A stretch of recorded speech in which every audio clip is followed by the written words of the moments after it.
মার্চের 1 তারিখ থেকে বসছে বাজেট অধিবেশন। এই বাজেট অধিবেশনের পরিকল্পনায় সোমবার বিধানসভায় হলো বিএসসি কমিটির গুরুত্বপূর্ণ মিটিং।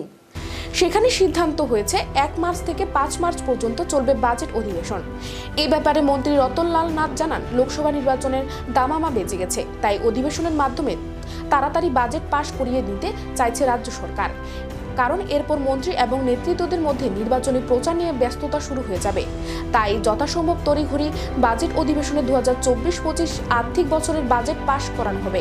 মন্ত্রী বলেন, অধিবেশনের প্রথম দিনের সাপ্লিমেন্টারি গ্র্যান্টস অধিবেশনে পেশ করা হবে। এই দিনই অর্থমন্ত্রী পেশ করবেন বাজেট প্রস্তাবনা।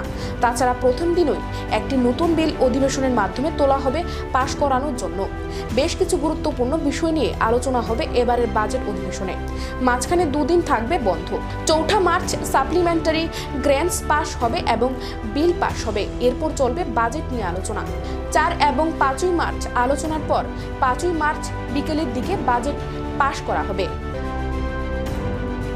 আপনারা জানেন যে আগামী 1 মার্চ থেকে আমাদের বিধানসভা অধিবেশন বসছে, বাজেট অধিবেশন।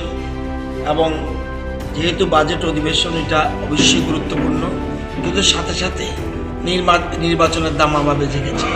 সুতরাং আমরা তাড়াতাড়ি নির্বাচন ঘোষণার আগেই আমরা বিধানসভা অধিবেশন শেষ করতে চাই, যাতে সমস্ত বিধায়করা, মন্ত্রীরা, অন্য যারা আছে সবার জন্য নির্বাচনে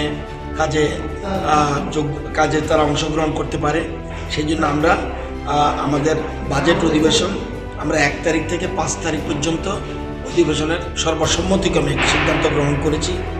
প্রথম দিনই সাপ্লিমেন্টারি গ্র্যান্টস অর্থাৎ অতিরিক্ত ব্যয় বরাদ্দ, যেটা গত বিধানসভা অধিবেশনের বাজেট, গত বছরের বাজেটের যে সাপ্লিমেন্টারি গ্র্যান্টস এটা প্লেস করবে প্রথম। এরপরেই অর্থমন্ত্রী বাজেট ভাষণ করবে, প্রথম দিনে বাজেট ভাষণ করবেন। এরপরে কোশ্চেন থাকবে এবং